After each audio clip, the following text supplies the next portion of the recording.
George shit his pants. Yes, he did. We've all done that. We all know that. Yeah. But him telling it on the show let us relive that in all its glory. When you get a bad shellfish, it can do some bad shit to you. You know what I mean? So we're gambling, and it's about midnight, 1 o'clock in the morning, and I got to go back to my hotel. I got to tee off at 10. And I start walking through the lobby, and all of a sudden my stomach starts doing this stuff, you know. Take a few more steps, and I'm going, oh my God, I can't move. I'm frozen. If I move, I'm going to lose 10 pounds right here.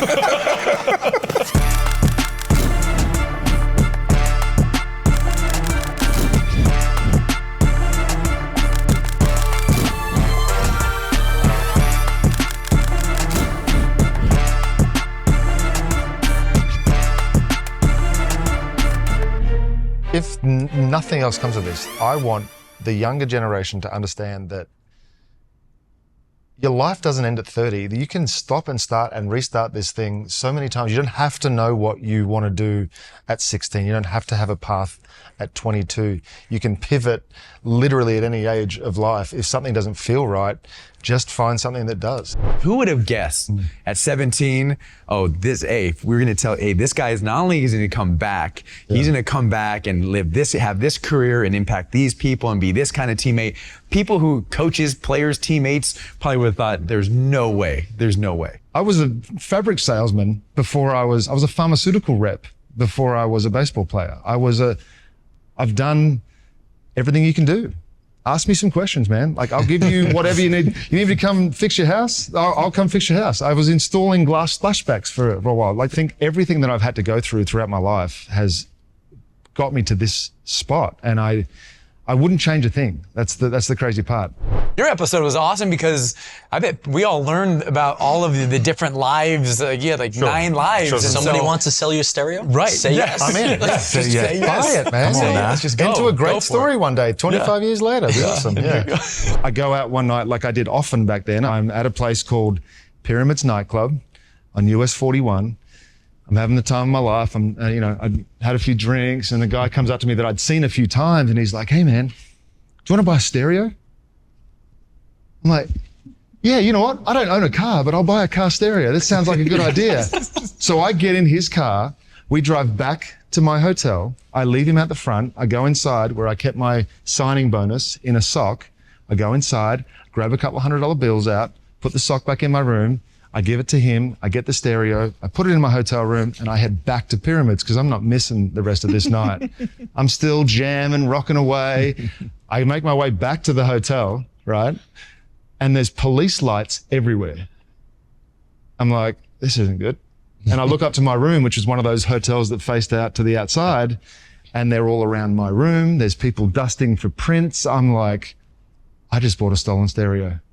No, the guy had come back, busted in my wall, ransacked my room, took the money that was in my sock, not the security deposit box, and ran off with the rest of my signing bonus. But did he take the stereo? No, I kept the stereo and I sold it to all the Latin guys who had cars. But let me ask you this, and it's got to be come full circle moment. I'm aging you a little bit here, and I'm sorry, buddy. You're aging like a fine wine. I promise you that. Yeah. So playing with you in 2016, I knew how much love that you always had for Australia, your hometown, your country. And to now come full circle and see the #1 pick of the Major League draft came out of Australia. You know, people in Australia look up to you for a whole sport. I mean, that's something that people don't understand. When you're in the United States, you know, you have some local success, you have some regional success, a national, it's a whole different thing. But when the whole country is following your every move and following what you're doing, to now see the country have #1 pick of the sport, I mean, that has to be an incredible feeling for you, and I'm proud and happy for you. Thanks, buddy. It's a similar story to the people that came before me that taught me the way to do it. It's just, you know, you just got to keep grinding. You got to do the right things at the right time. It's a testament to the people that I learned from that was the reason why I'm who I am. And then we talked to a young Travis Bazzana, and his IQ of this is my plan at bat to at bat, pitch to pitch, all that. But just the overall mentality and the good person he was. There's so much more you can impact on people than just like being a baseball player. I found joy in being there for other people, and like did a full 6-month program working with Special Olympics and just, you know, going to my coach's kids' Little League games and supporting them, and like little things like that helped me realize like my why and why I want to play the game and how much more there is to just being the guy on the field performing. He showed that everything that I was trying to look for, and I wanted to show that what I did was possible, but what he's done is the first of any kind. So he's sort of broken open another level of eyes in Australia to see that, holy cow, I can turn, we've had plenty of guys go to college, but he has turned that college into an opportunity that no one's ever had. So that's what I'm saying. Now guys can go to college and take full advantage of that opportunity, see what the eventual ending could look like, which is 1-1 in the MLB draft. We've never had a guy go first round, and all of a sudden he's going 1-1. What would you tell, and there's not much polishing, like you said, you need to do with young Travis, but what would you tell him, like what the keys that he's holding? Australia, everyone's following him, like the impact, I don't think he realizes. He doesn't understand a whole country. I mean, he might, but what would you tell him? What advice would you give him? Because like you said, he's doing something different that not many people can relate to. I don't think he thinks of it that way. I think he's so driven on what he has in his mind and what he wants to do. He's not in the big league level yet. So he's probably halfway through his career. He feels like a Australian version of Bryce Harper. When Bryce Harper first came out and started talking about, I want to be the best of all time. I want to be, you know, he started naming all these things. And I can tell you that a lot of guys at the time were reading that and thinking, who's this kid, you know? Turns out he's pretty decent. I think Bazana has that same sort of mentality where he can go, this is what I want to be. I know I can be special. I've proven it at one level. I'm just going to keep proving it at each level. He's going to have no problems dealing with the pressure of being the first of his kind, because he's going to excel beyond what his own expectations are, I think. Oh, I don't think he understands that level of impact that he really has on. I was just walking around over there. Not going to mention their name. I saw someone smoking a cigarette outside New York City. I'm like, hey, Ha-Seong Kim, you definitely watched our episode. You know, a lot of the Korean, the Japanese players, to calm the nerves, they smoke cigarettes. So Kim, his first year, crushing cigarettes. It's like, hey, you go to use the bathroom down the clubhouse and Kim's just boom, boom, boom. Like, God damn, Bobby. Stress. Yeah. Stressing. So year 2, he comes back to spring training, right? He comes back to spring training and he goes, hey, bro, me, no more cigarette. No more cigarette. We're like, oh, okay, good. Hey, we go the whole spring, good. Second day of the season, 6 at-bats in. We walk by, Kim's out there. Hey, we go, hey, you said you're done. And he goes, mucho stress. Those guys were a lot of fun. That was kind of the people, for the fans that do watch Diggin' Deep, that was Profar, the beginning of Profar, and being relevant in the baseball world, because year 12, 13, whatever year it is for him to be at the highest level of his game, being an all-star, having a career year, doing everything he's doing. I mean, I think I was trying to sell him on you guys. Not that he needed to be sold, but I was trying to tell you how much I enjoyed playing with this guy and what he did, what he brought out of different people, and how he connected, his ability to connect with different type of people. So it was cool for me, for all of you guys to experience and see how Profar is with Kim, to hear Kim, you know, see all the effort Kim had and trying to adapt in the American culture and speak languages, and to hear some of the Latin guys messing with him and teaching him, you know, funny things to say, and Kim buying in. So for everyone to kind of being able for everyone to see what I've got to see in the clubhouse and how entertaining that is, just to give a little taste of that has been really, really cool. When they walk on the field, you got the guy coming down from the first baseline, all the way out in the outfield. Oye, mi hermano! Like yelling across the field. I'm like, man, these guys are so loud. And I'm like, why are they so high? Like, they can't go over there and say hi? But when I was in Japan, there weren't many Americans. And when I saw one across the field, I was like, yo! What's up, brother? I was so happy. I was like, I get it, man. For guys that English isn't their first language, they don't show a lot of their personality on camera because they're afraid to say something wrong. So to get an opportunity to be comfortable in front of you, that was the main reason. Sat down, instantly it felt like they were back in the clubhouse and nothing was around them. It was nuts. It was just like you brought them a sense of calm that we couldn't bring without you. So that was really cool to see fun too. episode. Back to Profar for a sec, because he's obviously had a solid career, but this year he really took off. And at that time, it was still spring training. So like nobody knew what was coming from this year. Not too long after that episode, we release it. He's Mr. Irrelevant on the internet. Yeah. And then this guy is now starting in the outfield in the All-Star game. Yeah. We got Tatis starting on the All-Star team. Diggin Deep's been throwing out some All-Stars. Yeah, Bobby Witt, All-Star, Glass now All-Star. Right, and even take a guy like Jurickson Profar. Profar goes and you get to see a whole different side of Jurickson Profar. You get to see the interaction. You get to see how he's trying to speak multiple languages to connect with teammates and doing what he's doing. And now you see a career year behind it. So now you are getting a top talent, but the person you're getting behind. And as a fan, I mean, as whatever you are in the game of baseball, an executive fan, player, it gives you a whole different perspective and view on Profar. And for us to be able to be on his side now and me going out there on X being like, why are we not going to give Profar an extension? Yep. The guy just signed for 1 year, $1 million. He's basically, he's got 2 kids. He's living in Coronado. He's basically, he's not making a lot of money playing baseball out there right now. For what he's doing, why would you not extend him? Why would you not show what he means to that team? I'll tell you why, because they don't have to. Well, if you want to get into that discussion, that's the one for another day. But correct. Because they don't have to.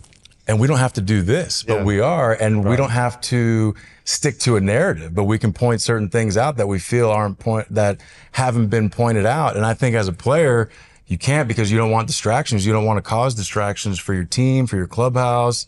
But I think for what we're doing here, it can start to be that voice. And now we can start to hear some of the players' voice and kind of what's happening from their perspective. For sure. Can I ask you both about another homer, the 3-0 homer that blew up in the media? Ooh, you almost got me shot for that, by the way.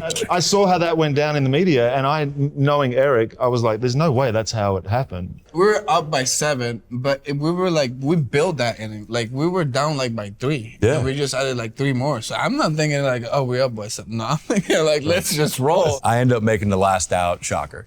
I'm coming out of the dugout, or I'm giving my stuff to whoever the first base coach is, and I see Odor, he's got his little fist clenched over there. And they're like, hey, Dad.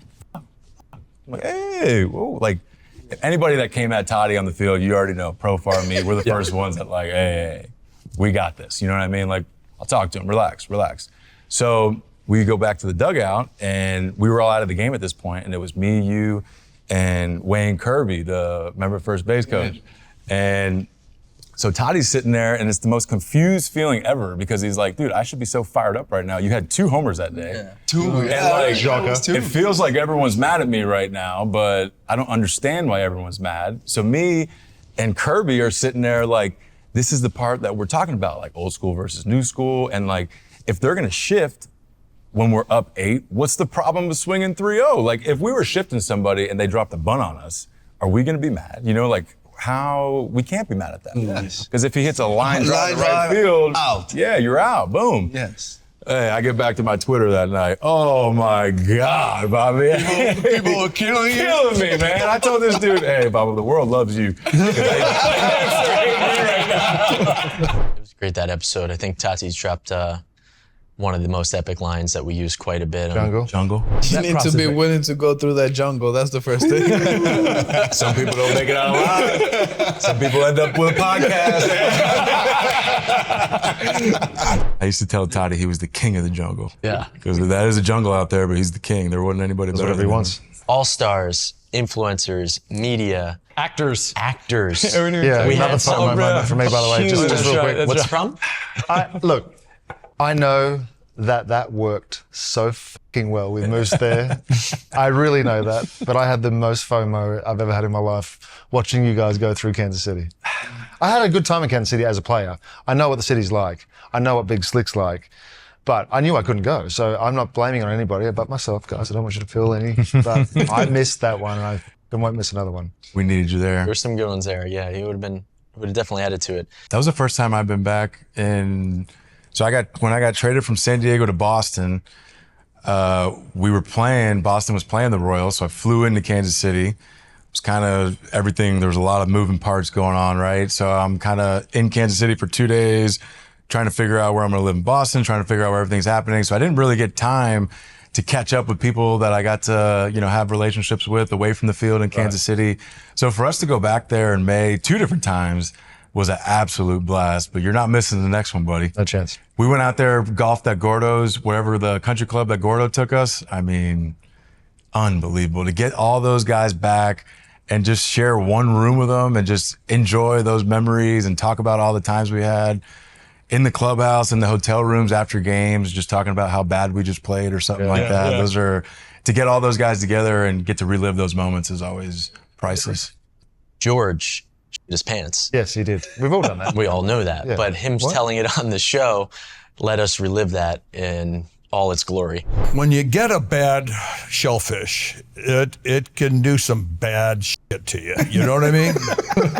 So we're gambling, and it's about midnight, 1 o'clock in the morning, and I got to go back to my hotel. I got to tee off at 10. And I start walking through the lobby, and all of a sudden my stomach starts doing this stuff, Take a few more steps, and I'm going, oh my God, I can't move. I'm frozen. If I move, I'm going to lose 10 pounds right here. It's one of those things. And all of a sudden, my stomach relaxes a little bit. Thank God I was wearing dark jeans, not light ones, but I was wearing dark jeans. And all of a sudden, I took one step, and I got to stop. And then I couldn't stop. I just started walking real fast, and I swear to God, I crapped my pants all the way to the 6-block walk. Every time I took a step, shit would come out. It was the damnedest thing I ever seen. Then I couldn't control it. I started in my pants. So I called Larry. I get in front of the Bellagio, and I'm watching the fountains. I said, Larry, you won't believe what happened. I'm sicker than a dog. And Larry was a rather big guy, and so he puts a pair of his pants in a bag, and he gets a towel for me. He goes in and scopes up. You take the escalator up, and I didn't know exactly where the bathroom was going in the side door, so he goes scouts it out for me, and then he comes back down, and I get on the escalator, and he pretends like he dropped something so nobody would get on right behind me. So there's about half an escalator, and so, and so I go in the bathroom, and he gets the towel wet, throws it over. I take everything off, clean up, put his pants on, roll them up, khakis, and barefoot. My shoes, I couldn't wear my shoes, just left everything in the bathroom. And I get in the elevator, and the guy says, hey, how's your night going? I said, not very good. Better nights in Vegas. George is one of the best baseball players of all time, right? Like, let's tell it like it is. George Brett was incredible. My dad, like the generation that George grew up playing in, he was the best. He was an all-time third baseman, player, Royal, whatever it was. And for me and Moose to be able to and even Telly to be able to talk to George and interact with George day to day in the batting cage, in the gym, in the clubhouse, the access that we had to George, like my dad would have killed to have one lunch with George in a lifetime, let alone the amount of times and places and opportunities and everything that I've had the opportunity to have to meet someone like George. But to be able to bring that here and to bring that to camera and get to show Kansas City, who we've all had such a special bond with the whole entire fan base out there. What was it like for you guys to be coached by one of the best? Oh, they didn't like it at all. No, that's not true. How many times did I tell you? I don't understand why every swing you take in batting practice, you take your top hand off and you hit line drives and home runs, and then when the game starts, you leave it on and you hit ground balls. Why don't we practice the way we play? And then one day when Moose hit a line drive to the center fielder and he in the dugout, he throws his helmet, he comes and sits at the end of the dugout, he gets a towel, and he's just going crazy. And I'm at the other end of the dugout. I go, Pete, he's 0 for 1, big deal. So I walk over and I go, Mike, you did your job. You hit the ball hard. That's all we ask, hit the ball hard. the more times you hit the ball hard, the higher your average is going to be. Don't be mad when you've done your job. Fuck you. Okay, fine. Not that easy for me, George. It was hard. For the people to see that, I think is really, really cool. And that's something we've definitely honed in on, you know, Kansas City, a lot of the places that we've all played and we are familiar with because that's our most relatable and that's our home base. That's where all of our stories, all of our good times, our best memories are from. And we do plan on expanding that because we have so much, you have so much connections, stories, and people that not only in this game that have played, but are promoting and pushing the game in other ways. And we're able to be around these people. So to not only dig and talk to these people here on set, to share what we've all gotten to see and talk to them off camera and just bring all that to camera, bring it to light is something that it sounds like a great idea, but to actually, you know, bring that all to light has been something that's been fun on both ends. So the Jersey crew, like I call you guys back there, you guys should all be fired up for everything because all these new posts too, everything that's been on, I mean, the way that you guys have all adapted has been fun to see over time because the clips are funny as shit and they just keep getting cleaner and crisper and cleaner and cleaner. Yeah. So it's been fun to grow as a whole with everything that's happening. And even like that thing about Paul Rudd and Riggle, like I didn't realize how much depth. I mean, obviously I knew they had depth, but the stories behind the scenes, like when they're on set. You know, I had a scene in Step Brothers, Adam Scott, who, you know, is his brother in it. And I'm kind of Adam's henchman, right? I'm just his muscle, you know, just screaming. Anything he says, I'm backing up. And so he's like, hey, this is the Cali wine mixer. You know, you mess with that's where I make my nut for the year. You mess with my nut, I'm going to, you know, kill you or whatever. And I'm sitting there going, I'm foaming at the mouth because I want to kill Will's character, Brendan, you know. And just because, you know, my boss is mad at him or whatever, you know. And so I'm like, oh, I'm literally making motions, mimicking. So whenever he got done saying something, I just go, pow! Pow! And so it made Will just die laughing because he was like, what the and so then Will, being very gracious, like, you got to just keep doing that. And so I kept yelling "pow," and Will was like, why does he keep doing that? You know. But it was again things we find in the moment, improvised things. So that ended up replacing the other. But yeah, sometimes when you're improvising and having fun, and you're playing with other people who know how to do bits and stuff. It's really fun. Step Brothers to Paul Rudd telling about that story about the go Superman, go Superman. That story was hilarious. And my son and I were walking, and we were in our Royals gear, and it was. I remember we were walking. His school was having a Halloween party, so because it was like I think it was the day before Halloween, and everybody was dressed up.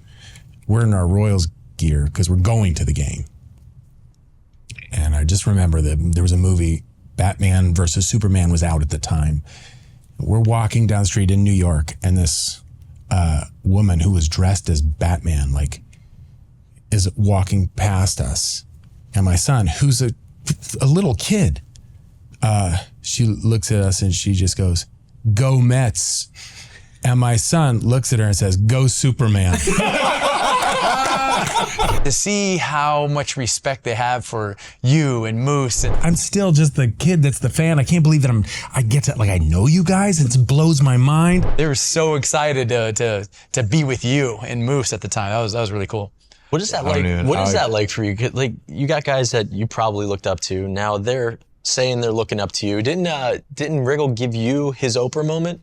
Dude, he was locking eyes with you, I think, pretty hard. I just don't believe it. I'm like, I'm looking at Moose. I'm like, this ain't happening, right? I'm looking at you guys like, what did he just say? He just said, I created this moment for him. What? Like, this is the guy I've been watching movies. He's been making me laugh for my whole childhood. And him to say that was wild. But is it wild because you didn't realize that's the impact you can have on everybody, or just that because that's the impact you had on him? Same thing like we're talking about with Travis. Like, the impact that we had on Kansas City, these are guys that have been in some of the best movies of all time, in my opinion. Yeah. So, like, to me, they're on this stage. I don't think they have any idea who I am. Right. To understand they're human, they have a sports team, and I was on that sports team, and they pulled for me, and to hear their perspective and their story on when we won and when the big plays happened, what happened with them, where they were. I don't know if that'll ever Sounds like sink by and, a million in Kansas City, bro. I don't think that'll ever feel normal, hit home. I shot the day after you guys beat the A's. One of the greatest games of all time. I still have on my phone my reaction. I recorded myself freaking out. It's about the team. I'm in Atlanta where we're shooting this thing, and I was home. I'm watching the game. Are you by yourself? By myself. By myself watching. Going, I can't believe this. I can't believe. I'm texting with some friends. I'm like, what? The game, you guys win the game. I can't even believe it. I'm freaking out so much that I filmed myself. I don't understand. Just so that I could send it to my friend going, this is how I feel right now. Oh, and I did. I still have it on my phone. We got to get that video. If we get that and run that, that's got to be an epic moment. I was literally hours away from texting you guys and saying, guys, I just cannot do this. Like, Because Arizona? Because I didn't feel like I belonged in the group, and I didn't feel like I belonged in the discussions. True story. I was like sitting there with my wife. She was asleep. It's probably 2 a.m, day before I was going to leave, and I'm like, what am I going to bring to this? What? And I know that my stories are great, but I didn't know that people like you, I didn't know that my stories would resonate with more people than just. Oh, to you can be part of Diggin Deep podcast. Diggin Deep podcast from the first Arizona. I almost canceled my flight to Arizona. Wow. We would have been in a tough spot. But Tough spot. I know. We would have. And I think it was just one of those moments where I was like, have been a part of the program. I was like, it was just about taking a risk. Obviously, it was just. But I was like, what am I doing? Just go and fucking do it. And just I had to talk myself into it. Yeah. For most of the night, was able to get some sleep, woke up the next morning and was like, just fucking do it. Just say yes. Say yes. Obviously. But I was this fucking close, man. No kidding. And that was more of a build-up of anxiety about what was going on with Bally and what was going on or with my professional career. And it was just all coming to a head. And I was like, is this going to be something that I just fail at? And so it was a lot of thoughts going through my head early on. I don't think you're failing, buddy. Wow. No, well, definitely. Obviously I feel a lot more comfortable now, but. Yeah. And that's where it's important to communicate, not only, our little team right here, right? This beginning, this startup, whatever it is, because if you look on the outside, you would think Pete is laughing, joking, having a good time 24/7. There would never be thoughts of that. But I feel like to have that communication as a team and for us to grow, that's going to be, that's going to be huge. Mm-hmm. But that's crazy. That's crazy, huh? The sledge? The sledge. Yeah. Oh, yeah. You're right. I mean, there's the vulnerability, being vulnerable with each other and saying, hey, I'm not, Sierra said that with her crew. She said, hey, I'm not feeling it today. There was a coach the other day, we're working with the coaching staff, and they were talking to the players, and they gave this 5 system. What are you, a 1 through 5? What are you? And if you're a 1 or a 2, you got to let people know, hey, I'm a 1 today, I'm a 2 today, because when you're a 1 to 2, you can't hang out with other 1s and 2s because you're going to complain, you're going to feel bad, you're going to use Skip's words, you're going to be a deflator and not an inflator. If you're 1 and 2, you got to go hang out with 4s and 5s. Use their energy to bring you up. If you're 1, so the only way we can know if you're a 1 or 2 is you got to communicate it. Mm-hmm. And so the players, it was neat to see the players like, yeah, I'm a 1, or I'm going to go, and they told stories and how they would go find the 5s, to go find their fountains, to just kind of give them that juice. And I just think you sharing that's cool. It starts with that vulnerability. Yeah. Smartest guy in the room. Nope, not just. You know who said that? Bryce Butler. There's a guy named Naval Ravikant, and so Naval, he was in the tech industry, multi-billionaire investor. Wait, I can tell he's the smartest one out of So you're Instantly, we weren't even 2 minutes in. Yeah. We must give off that sort of, I don't know what it is, man. Maybe it's the black and tan. That's what it is. It's the palette. I was like, wait a minute. What do you mean by that? Are you sure? And then, I'm just sitting here like, oh, yeah.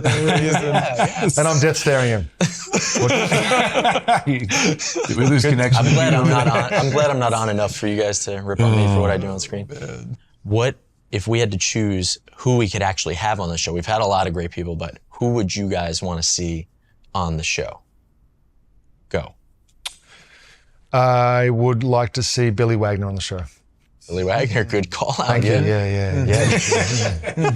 Let's throw that clip at him. Hall of Fame. I think we're a chance. Yeah. I'll make a call. And a why. Okay. Well, I think this is his last year of eligibility of the Hall of Fame. I think he's got a better case than most people do when it comes to this stage. He's gone 9 years without it. He had 74.something% of the vote last year, which was a bee's dick away from getting in. I think somebody has held him accountable for the wrong reasons, whether it be relationship with media or whatever. I think he well and truly deserves to be in the Hall of Fame, and I'd like to hear his thoughts on what's happened to this point. And I love to hear what he's doing post-baseball. His son has just made the big leagues, so every parent dreams about having their kid make it to the big leagues. Teach us how. Mine would be Tony Finau. And the reason I say Tony Finau, number one, like we haven't had a professional golfer from PGA. His story is out of this world. His ability to pursue being the best in the world at his craft and being the best father and husband. And he is so unique. And to hear his story and to have him just kind of share what he's done and to get into golf in a town and the culture that there aren't golfers. His parents, he knew nothing, didn't have the money. You guys would love to hear what he has to say. Can't wait. Yeah. The one that I can't wait for to happen, and I'm not going to say this is at the top of my wish list, is Gerard Dyson. I can't wait for people to just hear, number one, how entertaining, how funny he is, but he has gone through so much in his life, and he essentially was like a older brother to father figure for me in minor league baseball, professional or big league baseball, like the whole way. To this day, do I get, advice on stuff with Jack, and I still lean on him for a lot of different things, but I think he's, especially with our Kansas City, with our home fan base out there, they'll see a different side of Dice that I don't know if they could have really ever pictured of him. But he was really the guy, that glue guy in our clubhouse that really set the tone. I know you saw that in 2016, Absolutely. but it's certain things that you really just can't explain. You just have to kind of see it. So I really want those people. I want everyone to see that. I want to dive into those stories Dice with is you amazing. guys. Mm-hmm. Dice's energy is That's me awesome too. embodying That'll be a lot of myself, by the fun. way. Dice definitely ain't on my wish list, though. I'm going to make that clear. I'm going to go, growing up in New York and seeing a lot of these guys go from playing for the Yankees, winning championships in my childhood, and now going into media, a guy like A-Rod, a guy like Jeter, and I'm even saying this because living in New York, Boston was always in town and we had these battles, but Big Papi, like the stuff he's done from on the field to now in media, I'd love to hear, obviously, their experiences in the game as some of the best players ever, but also like what they're doing now, I think could really bring, for me, from a media perspective, is very interesting. So I'd love to see those guys for sure. I know you mentioned a golfer, but Bryson DeChambeau, now he's going from not just doing stuff on the course, but he's killing it as, you can't even call him an influencer, a creator, and like going out and doing his own thing. He's getting to play with presidents and he did that anybody from in the the start. Like he did that. He's been the guy that shortened his clubs. He went analytically at the golf game and went to the point where he went like this and went Hulk, and then he came back down because he learned. And the whole live experience too, and what's going on there, and now like, winning another major and kind of gaining everybody's respect back. Honestly similar to A-Rod, like that struggle of like the fans disliking you in a sense and trying to win that back. I think they've both gone through that, and I think that would be cool to hear about. I love golf, by the way. I don't know if you said it. I was pretty fucking pissed off when you said we had a still professional play, golfer bro. on here. We gotta play. I got down to a 2 once. I was close. But do you love breakdancing? It was the hop. Oh, man. Oh, if that mic pack wasn't there, I'd be fucking spinning right now.